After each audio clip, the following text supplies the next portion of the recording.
We are staying on top of breaking news tonight at 6. First, an Orange County doctor accused of killing his wife. Well, we are learning about the investigation and the moments he was taken into custody. Plus, the company behind the free fall drop tower is on trial. The emotional moments in court before a verdict was delivered.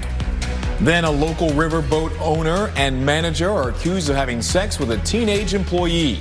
Well, we are learning about their relationship with the victim. WESH 2 News starts now with breaking news. And that breaking news tonight is out of Orange County, where Windermere police say an Orlando Health doctor killed his wife. Thank you for joining us tonight. I'm Stuart Moore. And I'm Summer Knowles. We want to get you straight out to WESH 2's Haley Krebelholm, who is live outside the police department. And Haley, investigators say he actually confessed to the murder.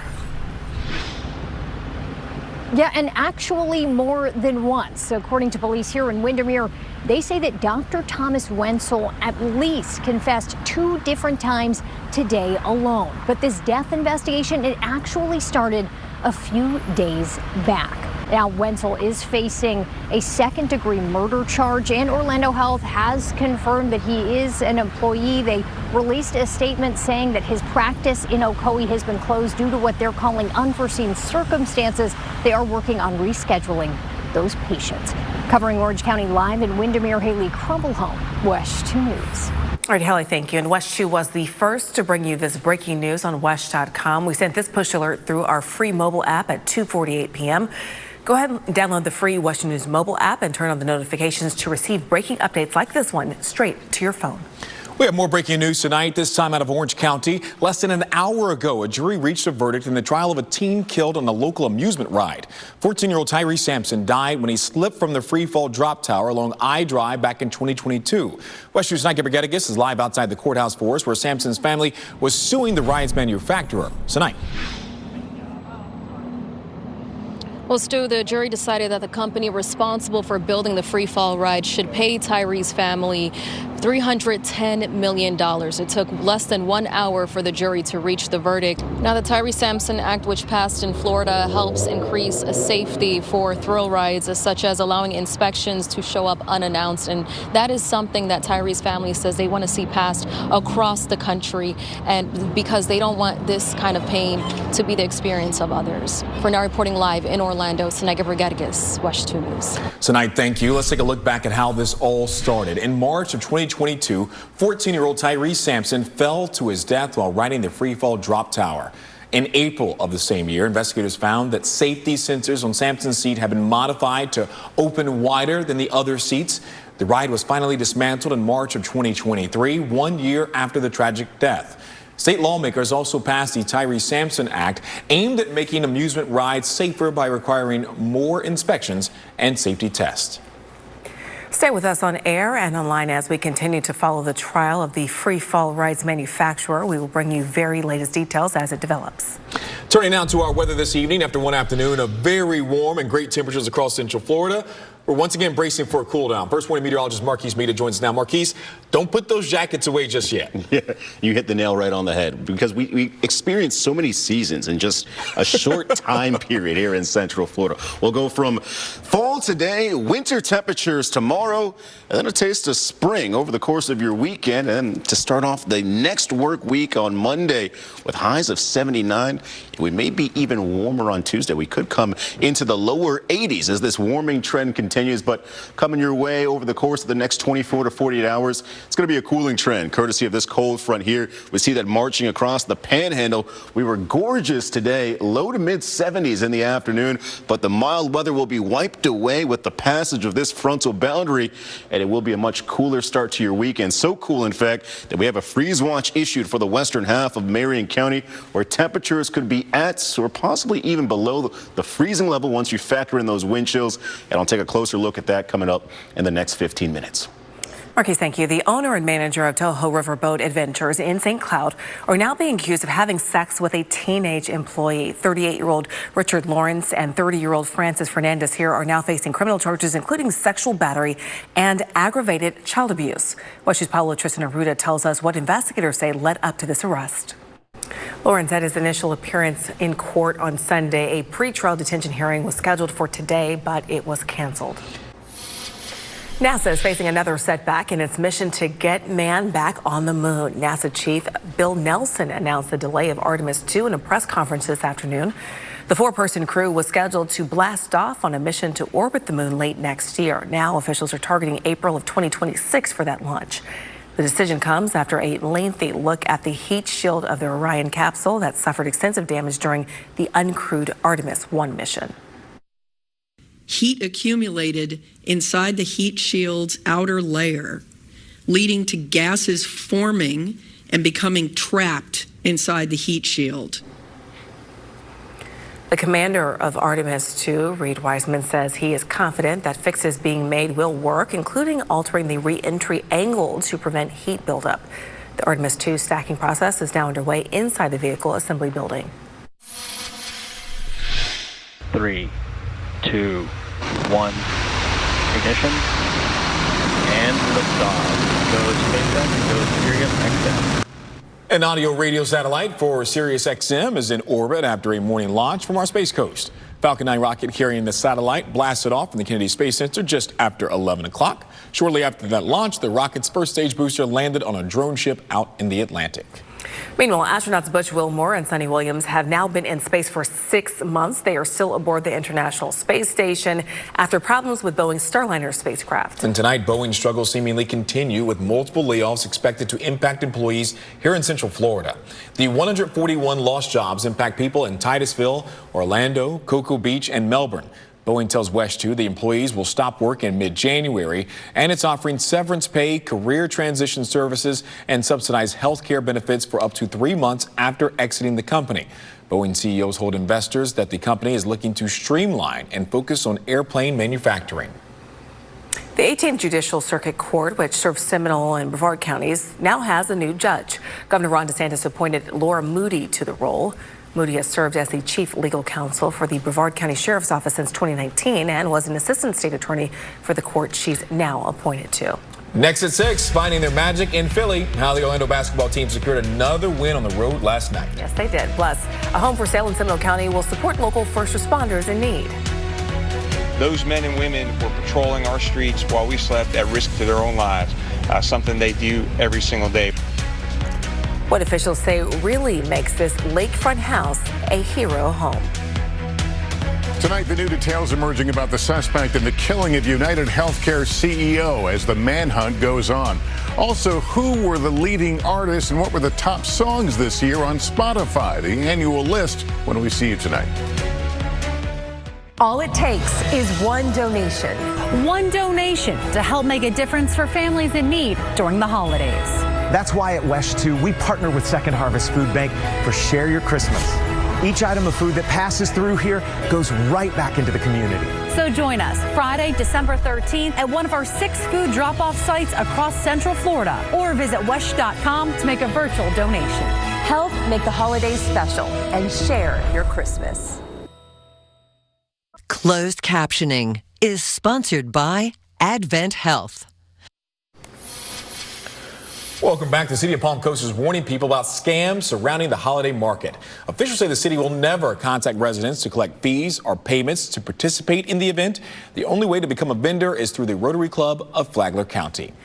A brand new lakefront home in Seminole County is set to make a big difference for multiple law enforcement agencies once it's sold. Yes, police officers and deputies gathered to dedicate the hero home that's now on the market. The 4-bedroom home will be listed for just over $700,000. Proceeds from its sale will help local first responders and their families in times of need. We take care of our employees, we offer benefit packages and all of that. But even with that, sometimes it's still not enough.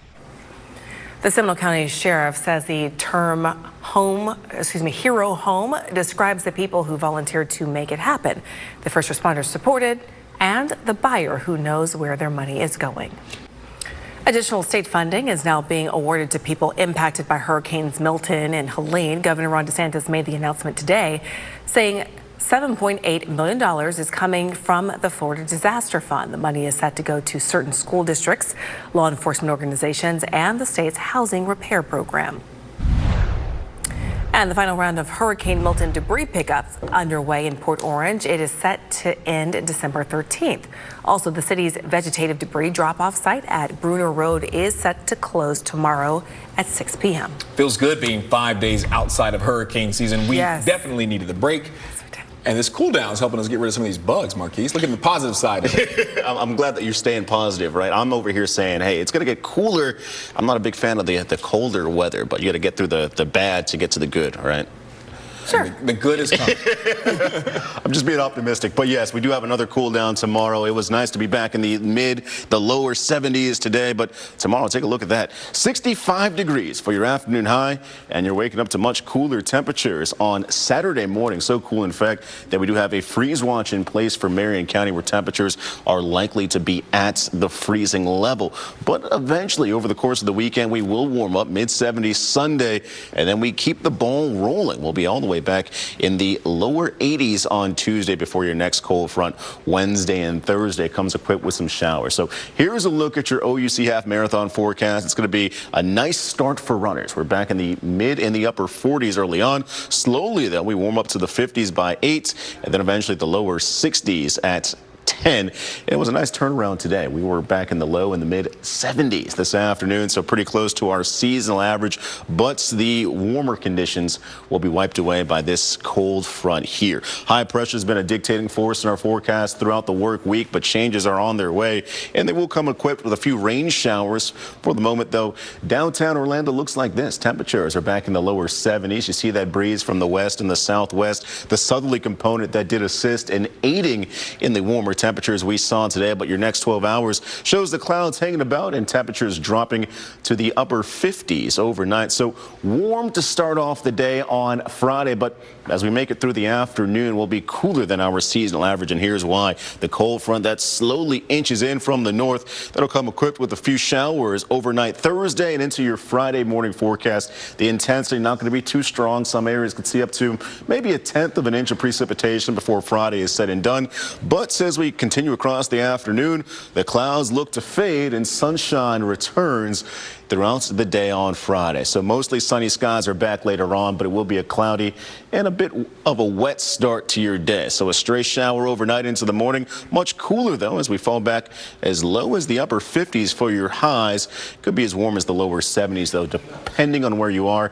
And then on Saturday, it's the freeze watch that we were talking about, where temperatures are likely to pull into the lower 30s in Marion County along the I-75 corridor. And as you factor in the wind chill, it will feel even cooler than that. But as we move across the afternoon Saturday and then into Sunday, here comes some sunshine and warmer weather. Bit of a wind shift, more of an east/southeasterly flow, and that'll get us back to the mid-70s as we wrap up your weekend on Sunday.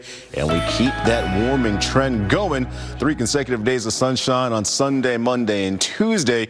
And then we have our next front returning on Wednesday and into Thursday. That'll decrease your temperatures, and then we'll drop back into the mid-60s Thursday in the afternoon. All right, Marquise, thank you. Get ready to watch your family and friends run in the OUC Orlando Half Marathon and 5K this Saturday. WESH TV will broadcast the race live for the second year in a row. Our coverage starts Saturday morning at 7 with reporters stationed around the race course getting an up-close look at the runners. And if you're planning to watch the race in person, don't forget to stop by our broadcast block party at Lake Cherokee Park. Nancy Alvarez will be there with a big screen showing our broadcast and a race sign making station. The fun starts this Saturday at 7 a.m. right here on WESH 2. All right, let's talk Magic. Let's talk the fact that they have won a ton of games. I've got on Magic clothes tonight. The team is fun to watch, Darren. They are, and last night was a great opportunity to kind of check out. They'd lost the night before in New York. They're playing another road game. No, they fought back. 13 wins in their last 15 games. Why Jamal Mosley says last night's win was such a big deal. Plus, R.J. Harvey, the hometown hero from Edgewater. Another big-time award collected by number 7 today. I'll tell you all about it next in sports.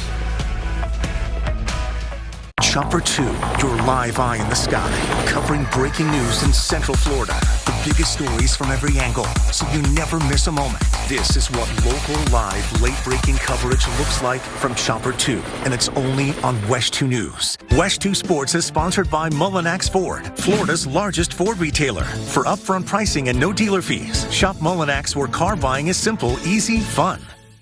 Now, WESH 2 Sports, sponsored by Mullinax Ford. Right back on track. Hello, everybody. I'm Darren Stoltzfus. The Magic found their magic again last night in Philadelphia. It would have been easy to turn it in, to phone it in. Instead, the second of 2 road games in 2 days was just the type of adversity this team used to get back to normal. As for UCF's head coaching search, it continues. That is it for sports. More news when we come back.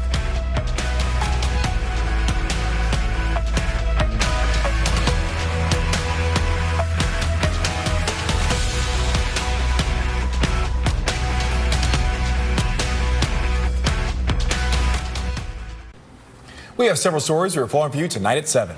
Last month, over a 2-week period, we saw 3 young autistic boys drown in separate incidents. WESH 2 sits down with the sheriff of Volusia County to talk about the new plan to protect families with children who have autism. And we'll also look at the hidden costs that come with caring for someone with autism. That's our report for tonight. NBC Nightly News with Lester Holt is coming up next. We'll see you again at 7 and then at 10 and 11, but we are always online at WESH.com or by using our free WESH News mobile app. Have a great night.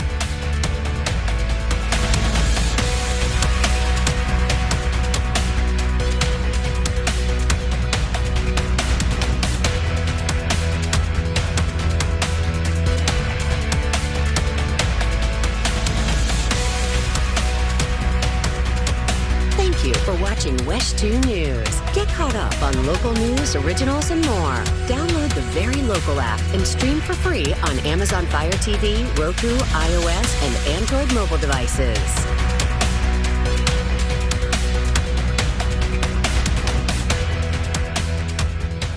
Meredith McDonough on WESH 2 News. Happy holidays. From all of us at WESH 2.